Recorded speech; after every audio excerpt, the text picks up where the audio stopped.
Bismillahirrahmanirrahim. Assalamualaikum warahmatullahi wabarakatuh.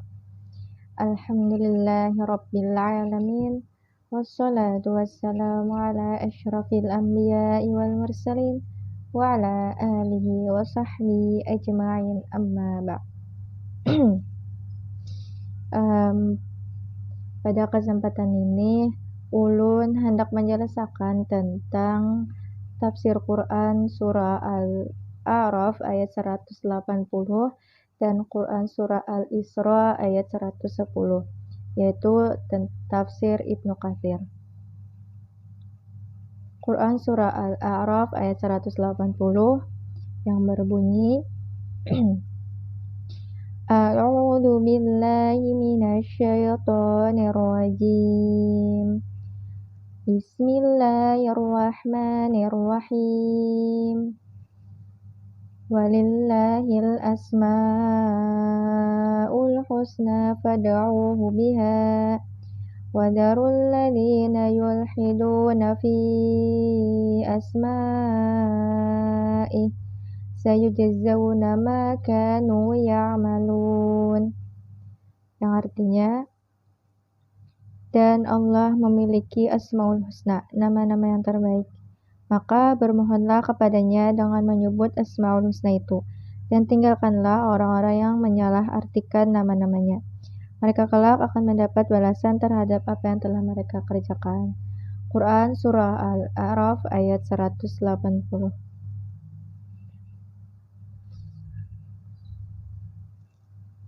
Walillahil asmaul husna.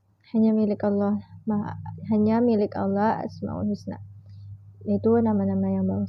Nah, jadi dalam ayat ini tuh menjelaskan tentang bahwa Allah Subhanahu wa taala itu berisi Asmaul Husna, yaitu nama-nama yang baik. Nah, nama-nama yang baik ini disebut dengan Al-Husna. Nah, perlu kita ketahui bahwa ngaran-ngaran Allah itu bukan hanya sekadar ngaran aja gitu. Kadang kayak kita lo manusia, kadang lo kita ada menemui ngaran orang tuh baik gitu, bagus artinya. Tapi ngarannya tuh kada sesuai lawan perilakunya gitu. Nah, lain halnya lawan Allah. Allah kada kayak itu. Ngaran-ngaran Allah itu pasti ngaran Allah itu sesuai dengan yang menyifati Allahnya, yang terkandung pada sifat Allah itu. Misal kayak Ar-Rahman, Ar-Rahim, Pengasih, Penyayang. Itu memang sudah sifat-sifat Allah. Makanya Asmaul Husna, nama-nama yang baik itu disebut dengan Al-Husna karena memang itu memang sudah sifat Allah gitu. Kada kayak kita hanya sekadar nama aja, hanya sekadar ngaran belaka, tetapi ada sesuai dengan perilakunya gitu. Nah, kemudian kita tahu loh Asmaul Husna itu ada 99. Nah, sebetulnya ngaran-ngaran Allah itu banyak benar, kada hanya 99 aja. Nah, bahkan ada yang menyambat lebih dari 1000 gitu. Walaupun memang juga ada hadis yang menyambat bahwa Asmaul Husna bahwa nama-nama Allah itu, ngaran-ngaran Allah itu ada 99, yang mana nang diriwayatkan oleh Abu Hurairah radhiyallahu an pernah berkata, Rasulullah Shallallahu alaihi wasallam bersabda,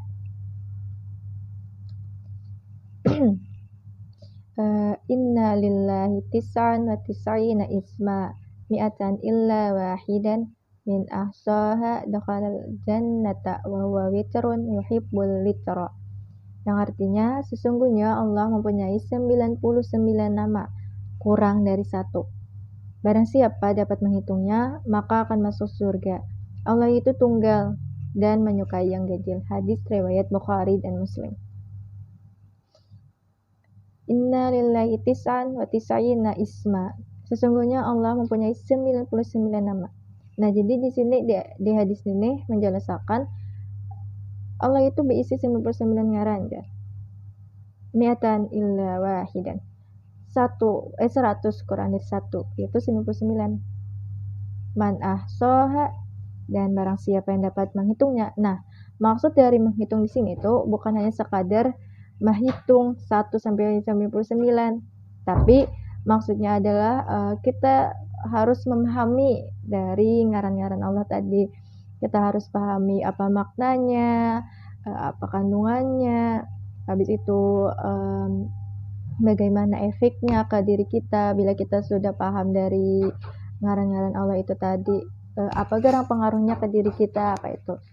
Nah, maka dari hal tersebut akan melahirkan kebaikan-kebaikan juga ke diri kita gitu. Misal nih kayak kita sudah paham bahwa Allah itu Ar-Razzaq, Maha Pemberi rezeki. Nah, kita pahami itu, kita paham, kita amalkan. Nah, yang mana kita yakin bahwa Allah itu yang Maha Pemberi rezeki gitu. Maka kita tuh kada khawatir akan rezeki kita yang akan datang gitu. Kayak misal nih kita memang lagi pas-pasan nih misal, tapi ada orang yang lebih membutuhkan dari misal kita ada isi duit 10.000, kita pas-pasan lah. Tapi ada orang yang lebih membutuhkan lagi, membutuhkan duit kita, membutuhkan sedekah kita. Nah, kalau kita kada paham bahwa Allah itu Maha Pemberi rezeki, kita pasti ragu hendak bersedekah. Misalkan kalau aku bersedekah, kayak apa kan aku makan, aku aja bisi duit 10.000, kayak apa hendak makan gitu. Kalau aku beri ya kalau aku sedekahkan orang itu, tapi orang yang kita sedekahkan itu memang sangat mendesak gitu, lebih membutuhkan lagi daripada kita gitu. Maka di sini pun akan kalau kita paham, kalau kita akan yakin bahwa karena Allah itu Maha Pemberi rezeki, maka kayak apa ya lah ibarat itu bagaimanapun caranya kalau memang rezeki kita, maka jalan manapun kayaknya bacang ada aja rezeki kita kayak itu baik jalan mana, bukan hanya dari apa ya dari si orang yang kita beri tadi gitu. Kalau memang rezeki kita mungkin karena habis kita bersedekah tuh ada yang memberi langsung makanannya malah misalkan yang malah lebih harganya malah harga 20 misalkan kita kada tahu. Nah, kayak itu Pang, ngarannya rezeki ngarannya jalan Allah, cara Allah itu yang kada kita duga-duga tuh nah datang gitu. Nah, kalau kita paham pasti kita kada ragu, kayak itu kada ragu hendak bersedekah kalau kita paham gitu. Nah, dalam artian tuh kita bila kita paham yang buat ngaran-ngaran Allah tadi, maka akan mengontrol juga kayak mengontrol pembicaraan kita, mengontrol pikiran, mengontrol gerak-gerik, perilaku kita. Yang kayak tadi kan mengontrol diri kita loh supaya kita memang melakukan hal-hal yang positif, melakukan yang apa yang diperintahkan gitu dan kita kada ragu-ragu gitu dalam melakukan ibadah kayak tadi, kayak bersedekah contohnya tadi. Kemudian sambungan hadis tadi lo dakhalal jannah, maka akan masuk surga.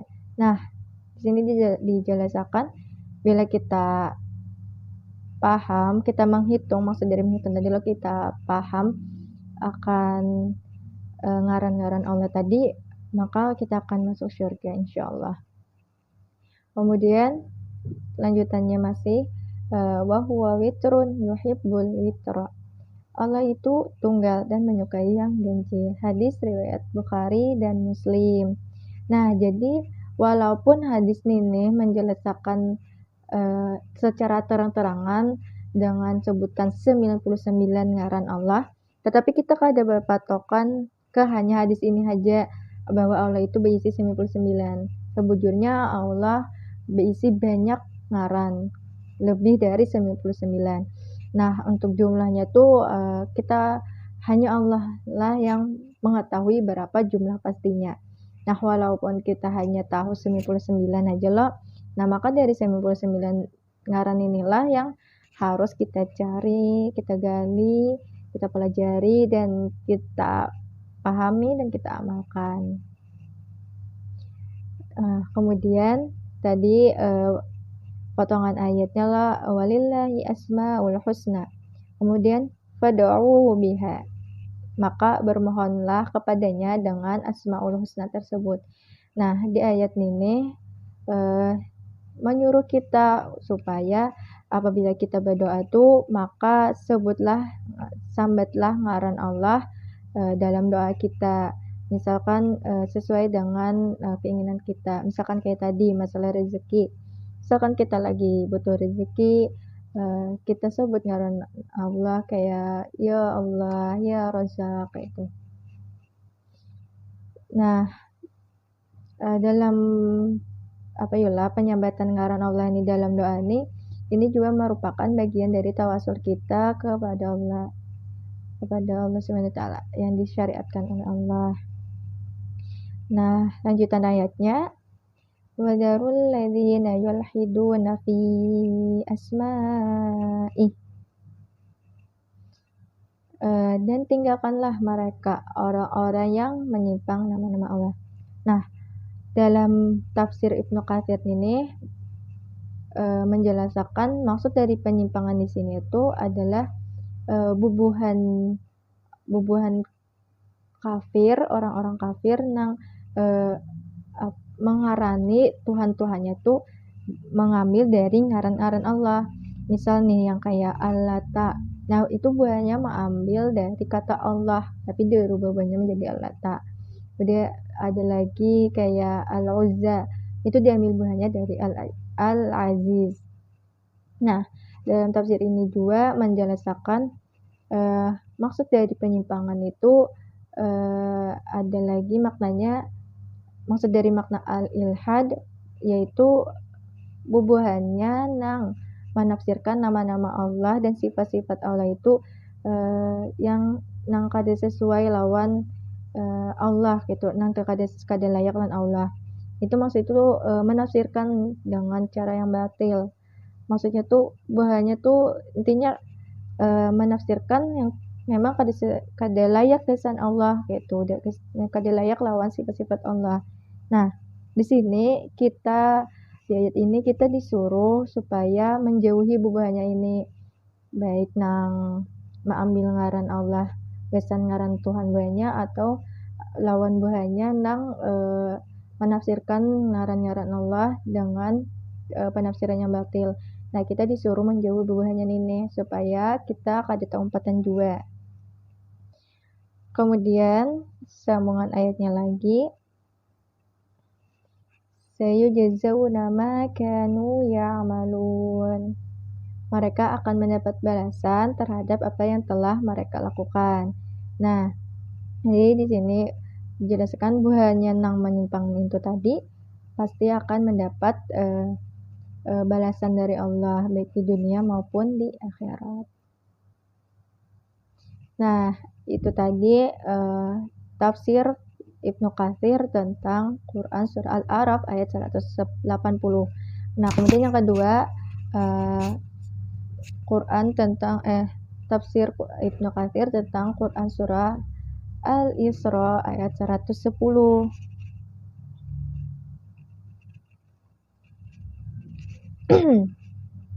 Yang berbunyi, A'udzu billahi minasyaitonir rajim. Bismillahirrahmanirrahim. Qul ud'ullaha aw ud'ur rahman. Ayyamma tad'u falahul asmaul husna. Wala tajhar bisolatika wala tukhafit biha wabtaghi baina dzalika sabila. Yang artinya, katakanlah hai Muhammad, serulah Allah atau serulah Ar-Rahman dengan nama yang mana saja kamu dapat menyeru, karena dia mempunyai nama-nama yang terbaik yaitu Asmaul Husna. Dan janganlah engkau mengeraskan suaramu dalam sholat, dan janganlah pula merendahkannya, dan usahakan usahakan jalan tengah di antara kedua itu. Quran surah Al-Isra ayat 110.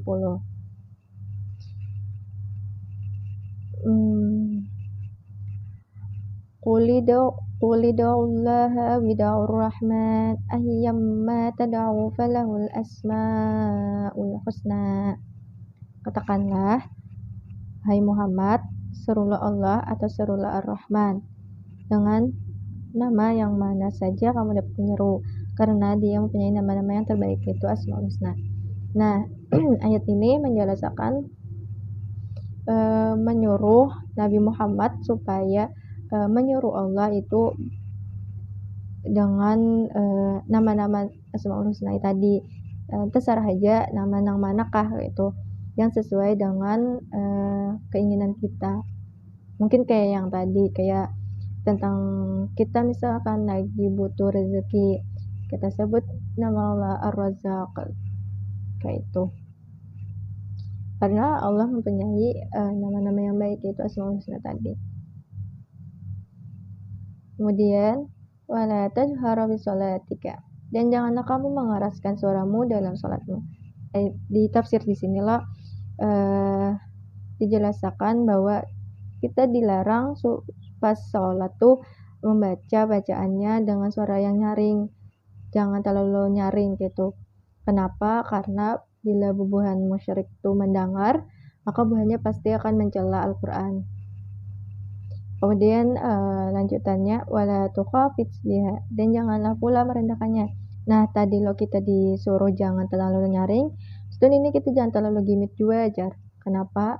Karena apabila terlalu gimit, bubuhan nang sahabat tuh, bubuhan nang mendengar itu malah jadinya kada mendengar apa bacaannya tuh tadi, kayak itu malah kada bisa mendapatkan manfaatnya dari bacaan itu tadi karena kada mendengar. Nah, kemudian lanjutannya, wabtahi baina dzalika sabila, maka usahakanlah jalan tengah di antara kedua hal itu. Nah, jadi kita tadi kada boleh terlalu nyaring, kada boleh terlalu gimit, tapi di tengah-tengah, maksudnya sedang-sedang aja gitu. Jangan terlalu nyaring, jangan terlalu gimit, tapi yang sedang-sedang aja. Nah, bacaan yang sedang-sedang aja ini juga merupakan bagian dari adab juga gitu saat kita membaca. Nah, mungkin nintu aja penjelasannya. Intinya, Quran surah Al-A'raf ayat 180 dan Quran surah Al-Isra ayat 110 menjelaskan tentang nama-nama Allah, yaitu nama-nama yang baik, dan kita disuruh untuk berdoa dengan menyambat ngaran-ngaran itu sesuai dengan keinginan kita, dan kita disuruh untuk menjauhi bubuhannya yang menyimpang dari ngaran-ngaran Allah tadi. Dan saat kita sembahyang, kita jangan terlalu nyaring dan jangan terlalu gimit juga, tapi yang sedang-sedang aja. Nah, mungkin itu aja penjelasan dari ulun. Salah hilaf mohon maaf, karena mohon maaf dari awal ataupun sampai habis misalkan terdapat kekeliruan, kesalahan baik yang sengaja ataupun kada, karena di sini ulun masih dalam proses belajar juga. Mungkin itu aja. Wassalamualaikum warahmatullahi wabarakatuh.